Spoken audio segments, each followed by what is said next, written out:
Essa semana teremos uma pausa em One Piece, já que bastante coisa tem acontecido nos últimos capítulos e até um pouco confusas, já que a gente tem muitos acontecimentos diferentes no mesmo arco.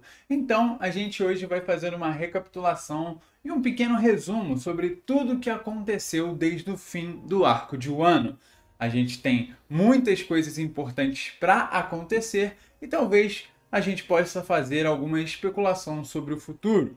Os Chapéus de Palha vão sair vitoriosos ou derrotados da ilha de Egghead? É uma grande questão que pode ser respondida logo logo, dizendo se haverá ou não um time skip novo, que poderia ser o último momento antes da chegada dos Chapéus de Palha de fato em Laugh Tale. Ou a aventura deles continuará normalmente, indo para o Baf, reconhecendo aquela grande guerra pelo último Road Poneglyph para que eles consigam alcançar o tesouro One Piece antes de todos os outros concorrentes. Muitas dúvidas, muitas questões e a gente vai falar sobre quase tudo aqui. Eu vou preparar um vídeo melhor falando apenas sobre Insama, já que é um tema muito mais em aberto e que pode ter diversas opiniões diferentes. Alguns acham que a Nefertari Lily pode ser Insama, outros acham que é uma pessoa completamente diferente, e a gente vai tentar destrinchar a verdade por trás desse ser que é uma grande incógnita. Aproveita para não perder nenhuma dessas novidades sobre o One Piece e se inscreve aqui no canal que você não perde nenhum vídeo, nenhuma notícia e nenhuma teoria bizarra sobre esse mangá. Bom, o final do arco de Wano marca o início de uma nova era, onde dois imperadores caíram e foram completamente derrotados, enquanto outros dois surgiram. Isso fez com que o mundo quebrasse o seu balanço e a gente viu até mesmo o almirante Touro Verde se encaminhando para o Wano para resolver essa situação que supostamente seria mais fácil. Shanks então impediu qualquer ação desse almirante, logo com um haki estrondoso, mostrando pela primeira vez durante todo o arco que de fato um Yonko está acima de um almirante. Além disso, foi a primeira aparição de luta dele, tirando aquela cena com o Barba Branca, mas agora um pouco mais sério, algo que fez até mesmo as ondas estremecerem. E ele então nota que chegou o momento dele partir para sua jornada para alcançar também o tesouro One Piece. Ele é uma chave muito importante para a gente entender o futuro da obra, já que supostamente ele pode ser um dos guardiões daquela ilha final e chegar lá seria como passar por cima dele, ou seja, um grande desafio para Luffy do Chapéu de Palha, vencer aquele que é quase um pai. E com isso vemos algumas questões fora do universo ali de Wano e dos Yonko. A batalha de Mary Joyce sofreu algumas consequências bastante grandes.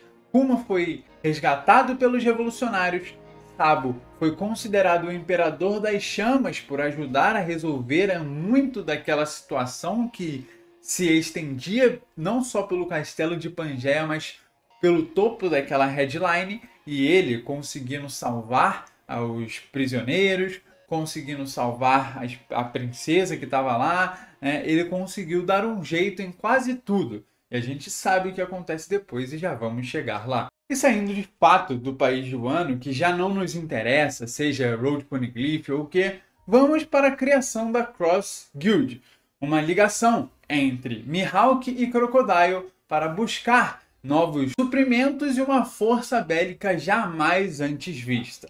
Para isso, eles se juntaram e tentaram fazer um grupo especial, onde os dois iriam comandar grandes piratas para também brigar pelo One Piece, mas mais importante, fazer uma nação muito poderosa e jamais vista anteriormente pelo governo mundial. Eles queriam entrar em pé de guerra não só com o governo mundial, mas também contra os outros Yonko, e para isso uma grande força é necessária. Uma pena que o Bug entrou no meio e, pelos seus subordinados serem muito leais ao grande palhaço, ele se tornou a estrela dessa Cross Guild, sendo retratado como o líder. Isso a gente pode levar à junção dos Chichibukai e poderemos talvez receber não só a presença de Doflamingo, como Moria, talvez Boa Hancock. É difícil ter certeza, mas acredito que todos estes estejam envolvidos com os próximos acontecimentos de One Piece. Afinal, eram muito importantes no decorrer da história e vão ser ainda mais para o fim dela. E então, voltando ao grande mar do Novo Mundo, nós vemos algumas novidades. Um incidente do Capitão Kobe, que foi uma tentativa de Teach tentar capturar a Boa Hancock para roubar a sua Akuma no Mi. Porém, isso foi um ato falho e a gente tinha também a presença da Marinha lá. Eles que foram derrotados pelo poder da Boa Hancock, que é algo muito forte, tanto que estava sendo um alvo não só da Marinha, mas também de Teach, e acabou que tudo foi apaziguado pelo Rayleigh ter aparecido para proteger a Imperatriz Pirata. Junto com isso, o Capitão Teach acabou roubando um pouco do poder da marinha e capturou Kobe para levar ele à Ilha Hachinosu. E nesse momento tivemos o conhecimento do que é um Serafim, que vai ser muito importante daqui para frente e está sendo até o momento na ilha de Egghead. E enquanto a Robin conta notícias do Novo Mundo para Luffy e vê que ele está se estressando daquilo porque é muito para a cabeça do nosso Chapéu de Palha, a gente vê ele também falando sobre o seu sonho, algo que ele jamais contou para nós leitores, apenas para seus irmãos e para Shanks. Acabou que o Rayleigh também ficou sabendo, porque o Shanks, pelo visto, é um fofoqueiro. Mas nós somos os únicos que ainda não vimos nada sobre esse sonho, não temos uma ideia concreta do que pode ser. Apenas que isso surpreende a todos os Chapéus de Palha. Todos eles têm uma reação, vendo como a mente do seu capitão funciona. Um momento muito único e especial. Algo que a gente já não via há muito tempo, já que a nossa jornada era sai de uma ilha, vai para outra, enfrenta um Yonko, enfrenta o outro.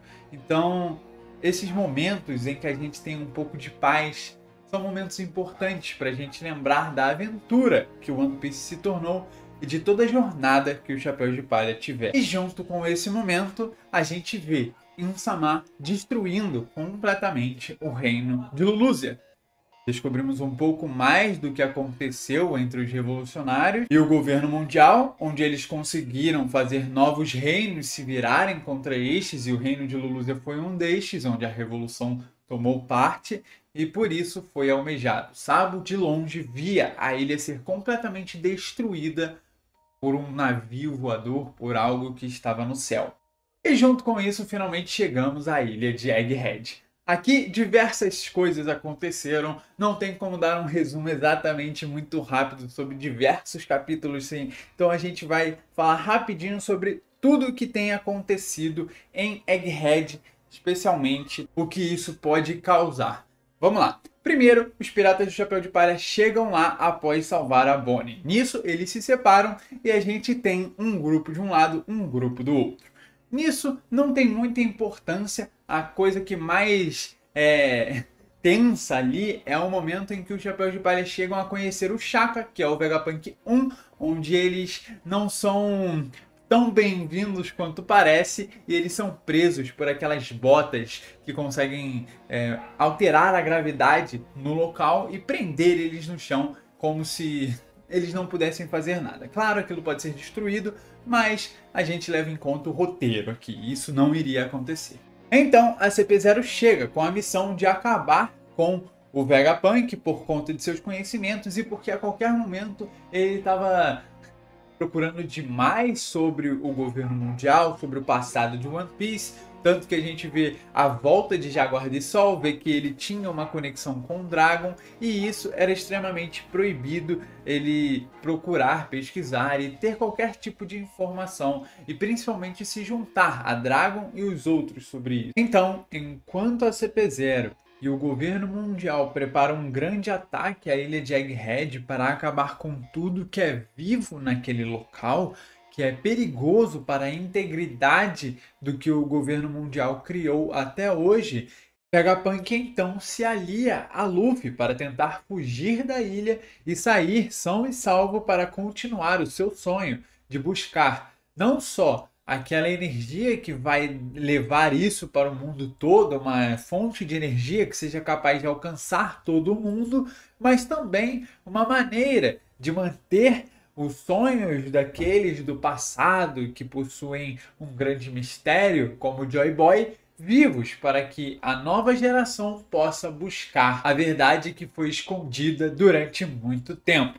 Então a gente vê os Serafim agindo contra o Chapéu de Palha, a CP0 agindo contra o Chapéu de Palha, e nesse momento até mesmo a CP0 virou um alvo dos Serafim por conta da traição que a York fez aos seus irmãos.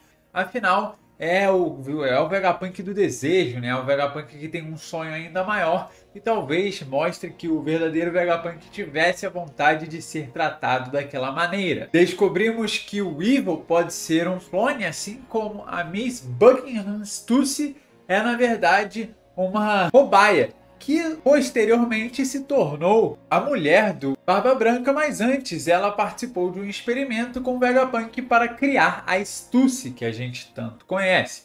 Nisso, algumas teorias de clones vieram para lá e para cá, clone do Shanks, clone de um monte de personagem, do Barba Negra e bababá, e a gente ainda não entende muito como funciona esse tipo de coisa.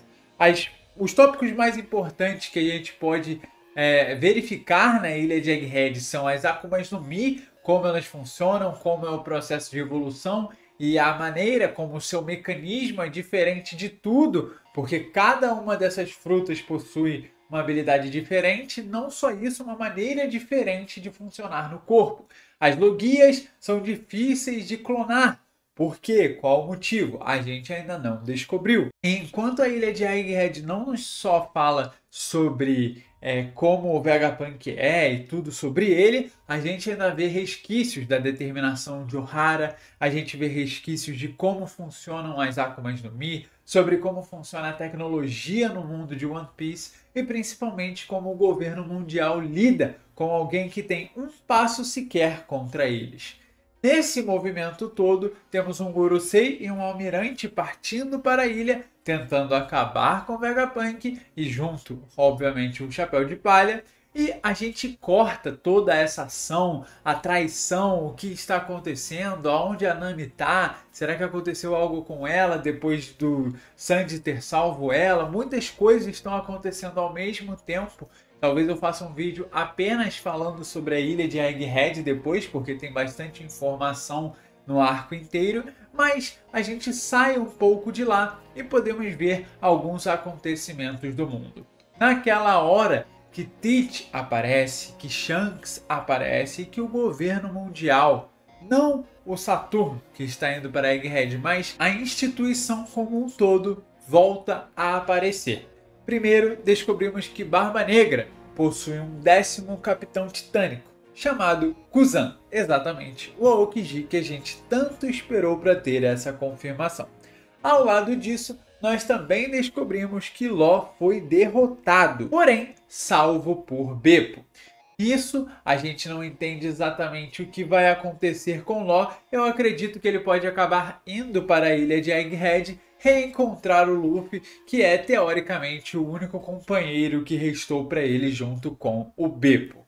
Afinal, o Law deve estar acompanhado do Chapéu de Palha para conseguir alcançar o seu objetivo, porque infelizmente ele é fraco demais para fazer isso sozinho. O mesmo com Kid, que tentou enfrentar de igual para igual aquele conhecido como o Ruivo. Shanks, pela primeira vez, mostra um pouco de seu poder. Utiliza o golpe chamado de Kamusari e acaba completamente com o Kid e os seus piratas. Uma diferença aqui é que Kid e Law foram derrotados. Porém, o narrador afirma que o bando do Kid foi completamente exterminado. Diferente do que aconteceu com Law, que foi uma frase um pouco mais suave. E o que me faz questionar sobre um possível time skip é exatamente isso. Porque todos os Yonkou estão saindo por cima. A gente vê a Cross Guild agindo também. botando recompensa na cabeça de cada um dos marinheiros. Kobe com suas 5 estrelas, e a gente vê este fugindo na Ilha Ratinoso após ter capturado, e o Garp tá lá, né? Apareceu agora para tentar salvar o seu querido companheiro e aprendiz, e ele chega mostrando também um pouco de suas habilidades. Kid e Law derrotados, eu acho que não é o prenúncio que pode acabar acontecendo o mesmo com Luffy. Luffy é muito mais forte do que os dois, é muito mais ágil e, querendo ou não, possui um bando muito mais preparado para lidar com essas situações. Eu acredito de fato que de alguma maneira ele pode escapar de Egghead. Talvez o que explicaria um possível time skip é porque aquela ilha é alvejada por muito mais do que Ohara foi. E Ohara foi completamente destruída. Imagina o que querem fazer com a ilha de Egghead. Então, esse pode ser a maneira de mostrar que o Chapéu de Palha, seja com Kuma ou com alguma outra maneira de teleportar eles, escaparam, mas estão nesse momento sumidos no mundo de One Piece. Quem reapareceu também foi a Vivi, junto de Morgan, falando um pouco sobre o próprio Chapéu de Palha. Eu acredito que seja um indício de que ela vai voltar para o bando, porque, principalmente depois do último capítulo, o 1084, onde a gente descobre que Im-sama teve, de certa forma, uma ligação com a Nefertari Lily, e que isso pode ser um dos motivos pelo qual ela conseguiu tomar o posto de rei ou rainha do mundo. Os Yonko se sobressaindo, os supernovas caindo e o governo mundial vivendo a sua maior tensão dos últimos anos. Gorosei finalmente saiu para a ação. O que vai acontecer com ele na batalha contra os Chapéus de Palha? Talvez iremos ver um poder avassalador que nunca presenciamos antes. Eu espero bastante do fim desse